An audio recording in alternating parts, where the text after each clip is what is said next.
Assalamualaikum warahmatullahi wabarakatuh. Kembali lagi di acara podcast Akal Sehat. Dan pada siang hari ini kita kedatangan narasumber dengan nama yang sangat bagus, Adin Nababa. Adin Anaba.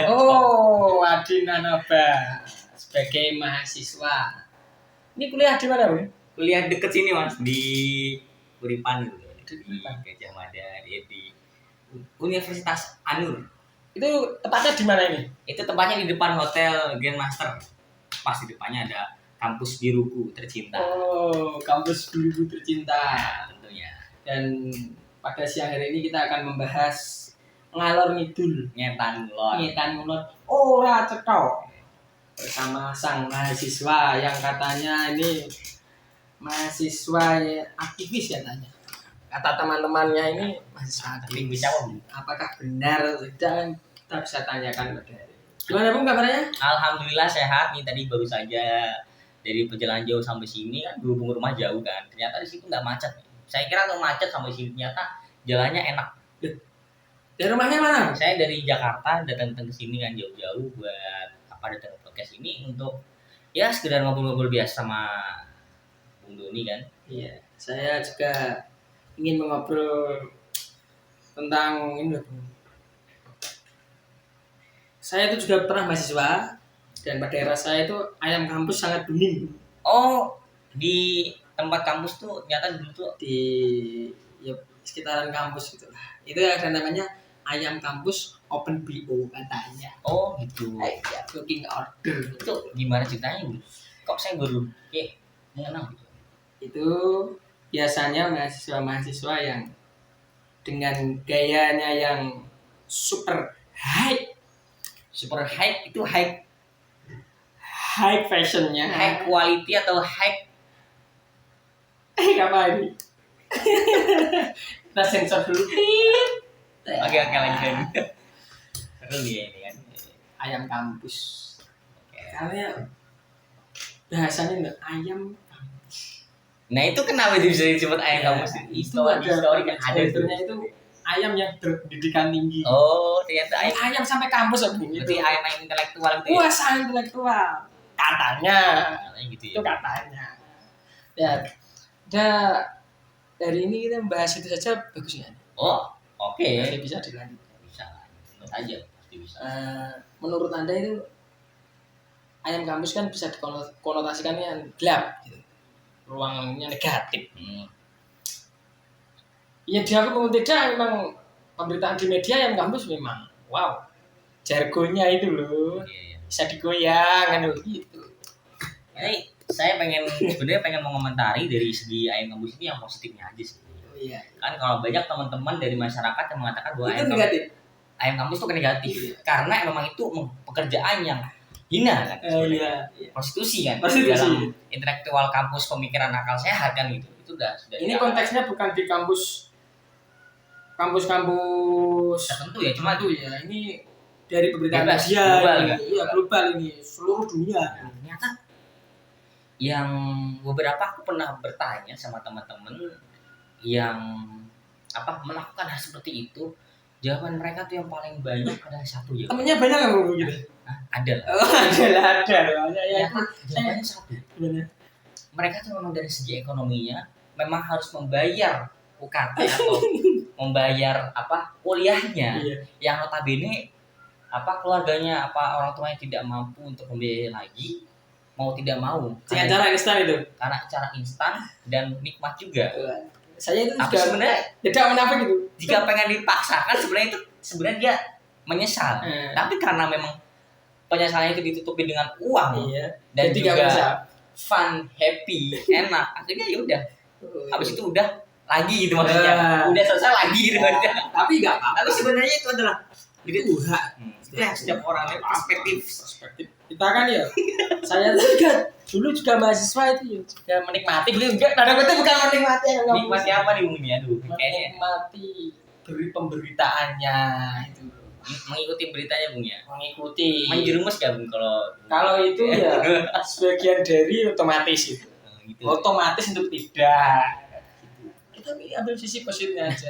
Kemarin tuh saya habis mendengar salah satu cerita dari, ini bukan ayam kampus kan konteksnya kan itu mahasiswi. Iya. Nah, baru saja kemarin 2 hari lalu saya tuh mendengar ada mahasiswanya. Iya. Lebih tepatnya dia bukan mahasiswa, cuma dia habis selesai lulus, dia tidak tahu kerja di mana. Histori singkatnya dia ditawari oleh temannya untuk kerja menjadi tukang pijat. Iya. Tukang pijat nih. Tapi plus-plusnya belum. Dia training selama 3 bulan. Training itu juga ada 3 training. bulan. Nah, iya. Wah, anjing nih. Di ibu kota Jakarta. Oh. Sekarang bukan ibu kota IKN ganti ya. Ini masih ibu kota, ini masih ibu Masih ibu kota. kota. Ini 2024 katanya Pak Jokowi itu mau pindah. Enak dibahas dia. Enak itu. Nanti kita hidangan lezat kan. Ayam kampus dulu. Nah, itu kan sampai di mana titik setelah 3 bulan dia mendapatkan konsumen satu. Yang pertama konsumen laki-laki. Customernya laki-laki dipijit biasa. Oke, fair bayaran. Setelah beberapa kali dia mendapat customer perempuan yang notabene itu ya oke lah.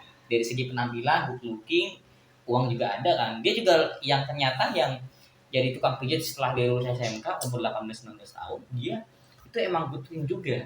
Dia tinggi. Berarti dari latar belakangnya dia sudah good looking sebenarnya.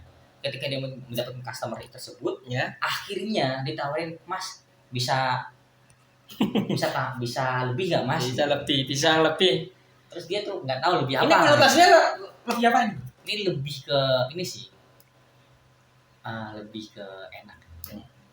Berarti kita melihat dari sisi positifnya ya. Positifnya gini, setelah beberapa kali dia mendapatkan customer dan pernah ditanya, nyata seorang laki-laki ini yang menjadi pijat plus ini sehari dia bisa melayani 6 sampai 8 customer perempuan laki-laki. Dia kalau diibaratkan tuh dia gigolonya Indonesia ada tuh.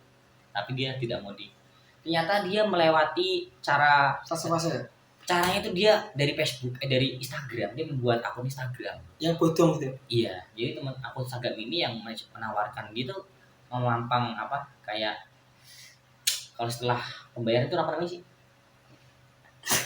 Setelah pembayaran testimoni dipajang antara makasih Mas, enak kok. Nah, ngopi dulu boleh dulu. Di sini kita berbicara kalau itu kita bahas tentang ayam kampus. Nah, ternyata testimoni dipajang di akun Instagram tersebut dan ada yang DM minta Mas berapa. Nah, dari situ tidak pernah matok harga laki-laki. Itu saya juga ada cerita.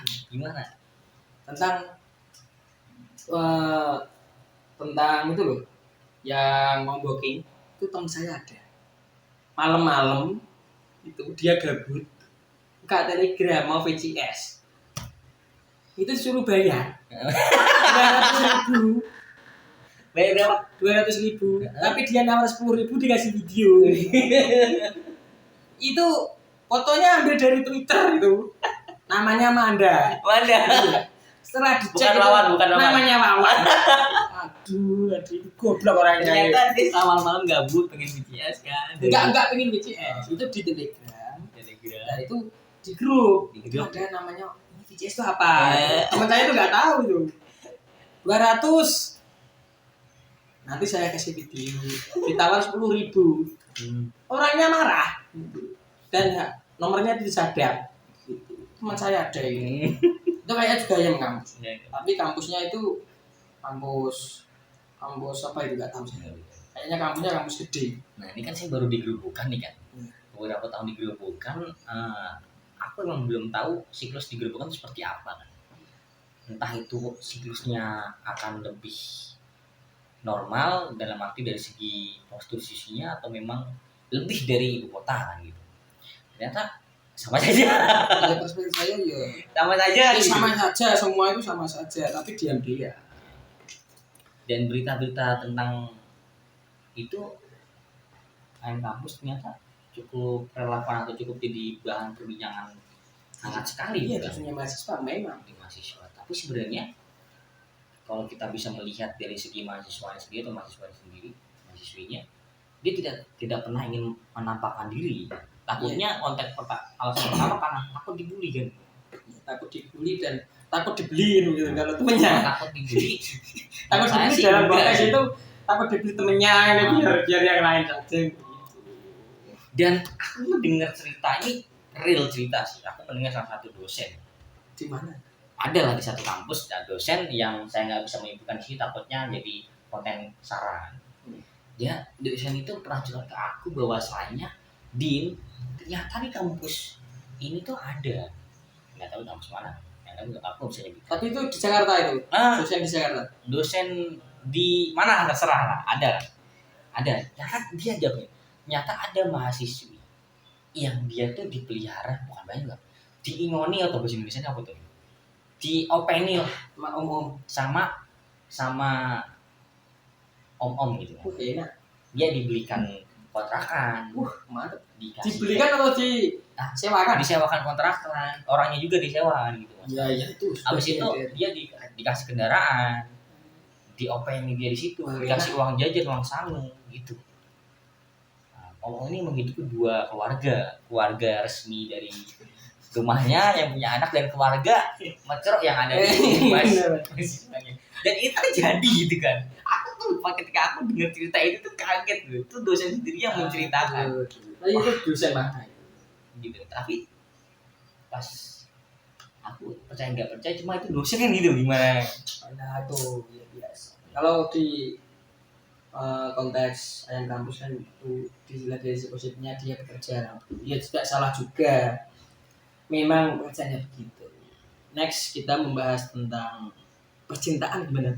Boleh bahas sama percintaan Bung Adini sendiri gimana ini? Kan ya kalau kita dilihat kan ya good looking katanya, ada kata. Good looking bagi dia yang menyukai. Bagi yang tidak suka sebenarnya sama saja orang. Kalau di kampus kan katanya good looking dan mempunyai pengaruh besar katanya. Di kampus ya? Tapi di kampus saya enggak. Yang good looking dompetnya ya. Dia itu enggak kampus saja, kampus itu juga. Tetap kan sekarang tuh kan yang good looking itu harusnya dompetnya yang good looking kan. Kalau kanker enggak bisa. Kalau kanker kayaknya enggak. Kanker enggak bisa. Kan pernah tuh ada yang orang biasa saja sama Bung Duni mungkin lebih ganteng lah. Tapi karena dia dompetnya good looking, tebel, dia dapat pacar. Bahas tentang percintaan mau tidak ada habisnya. Enggak akan ada habisnya. Percintaan itu memang susah. Dan kita membahas tentang adat Jawa. Karena kamu orang Jakarta. Iya, itu gimana tuh? Kamu ketan ya? Nah itu Ketan ya. perspektif tentang orang ngetan itu di Jakarta ada tadi. Di Jakarta tuh lebih siklus ke bebas sih sebenarnya. Bahkan ketika orang menikah katanya di besaran, ini kan besar kalau orang Jawa kan besar nggak boleh nikah sebenarnya. Entah karena ada konon katanya itu ada cerita-cerita apa yang tidak boleh menikah di bulan-bulan besar ini kan. Makanya di bulan-bulan itu jarang yang menikah sedikit. Makanya di Jakarta sebenarnya tuh itu nggak menjadi patokan untuk menakutkan. Itu lebih ke ya udah ketika kau pengen nikah ya nikah aja. Tidak ada konteks ada tertentu yang tidak membolehkan. Karena sebenarnya memang kita tidak bisa memungkiri kita punya adat istiadat ya, memang orang Jawa kan. Tapi kita tidak boleh boleh percaya boleh tidak. Tergantung diri sendiri. Tergantung pribadi kita diri sendiri. Yang paling penting adalah ketika memang kamu percaya, ya udah percaya. Ketika enggak ya tidak usah menyalahkan yang tidak percaya. Gitu. Dan ketika berbicara tentang adat memang berarti di Jakarta tidak menjadi masalah besar, tidak menjadi momok besar ya. Kalau di daerah Jawa Tengah, Jawa Timur memang masih mengadopsi nuansa kental. Ya memang kearifan tradisi memang tradisi gitu ya. Tapi tergantung diri kita masing-masing. Positifnya dia menjaga kultur, adat istiadat dari nenek moyangnya. Negatifnya yaitu yang paling sulit ya anaknya itu. Iya, kalau ingin ngalor ngetan kan ya. Takutnya ketika sudah ngalor ngetan, dia nekat akhirnya bercinta sebelum menikah. Itu bahaya. Takutnya pemaksaan menikahnya itu karena dia sudah itu duluan.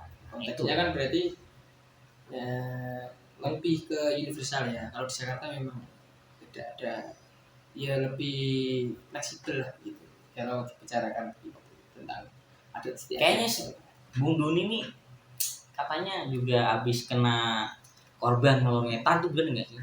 Kalau ditanya begitu itu ya memang Berapa kali Bung? Berapa kali? usah ditanya. Itu biar jadi rahasia saja. Tapi memang wetan tuh kan saya lahir di Jawa serta adat istiadatnya masih kental. Saya mau tidak mau ya harus menurut itu. Kalaupun saya terpaksa, berarti saya harus menanggung konsekuensinya gitu. Dari keluarga. Iya, dari keluarga secara saya pribadi personal sendiri ya. Saya siap menanggung, tapi dari pihak keluarga kan ya harus berunding dulu lah. Sulit ya untuk masalah keluarga ya. Sulit sekali. Karena aku tuh pernah beberapa kali menemukan seseorang yang ketika itu sudah sangat cinta sekali, tapi dipupuskan atau dipatahkan oleh masalah keluarga. Yang notabene katanya memang ada yang tidak suka di antara keluarga, entah itu orang tuanya, entah itu mak adik budenya, entah itu adiknya, entah itu saudara-saudara lainnya yang tidak suka kepada apa pasangannya, pasangan calon anaknya. Itu yang terjadi karena teman kita ini juga pernah habis kejadian seperti itu. Kearifan tradisi. Kita bahas tentang alur ngidul, Bung.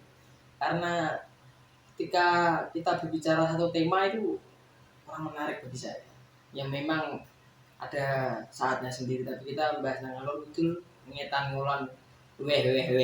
Ya. Kita membahas tentang perang Rusia. Cocok gak? Perang Rusia sebenarnya sejarahnya kita tahu sebenarnya dari NATO kan. Iya. Kembali lagi itu adalah emang masalah hubungan internasional. Nah ini kan jadi perang dunia ketiga. Nah takutnya ini tentang membahas Ukraina tentang Rusia. Nanti kan akan diadakan pertemuan itu loh, yang G20 di Bali. G20 itu ya. Iya, 20. Nah, permasalahannya jika Putin datang ke Indonesia, Amerika nggak datang. Jika Amerika datang ke Indonesia, Putin nggak datang. Itu yang masih membuat cemasan bagi seluruh dunia. Tapi info terakhir yang saya dengar itu saya baca, Indonesia tuh tetap akan mengundang Vladimir Putin. Iya, dua-duanya. Iya, dua-duanya. Tetap akan. Ya memang karena dari latar belakangnya memang politik Indonesia itu gerakan non blok, bebas aktif. Jadi tidak antara blok NATO ataupun blok itu tidak ada Indonesia itu. Indonesia itu tengah-tengah. Nah, Indonesia tuh kenapa sih tidak bisa sampai ke situ, tahu nggak? Ya karena kita tuh sudah berperang sama rakyat kita sendiri. Berat tuh. Itu berat sekali. Ya memang begitu. Begitu. Mau dilihat secara kalau di luar kan sudah tembak-tembakan. Di sini kita tembak-tembakan antara minyak goreng serta BCS itu. Dana bansos kan baru kemarin. Ya dana bansos yang katanya dihukum mau dihukum mati malah nggak jadi dihukum mati kan? Ya karena berkelakuan baik. Ternyata di pengadilan tuh kuncinya satu. Sopan. Kalau sopan itu bisa. Akhlatul karimah akan memberikan sesuatu apa hukuman pidana akan dipotong. Berarti harus sopan. Enak ya. Sopan.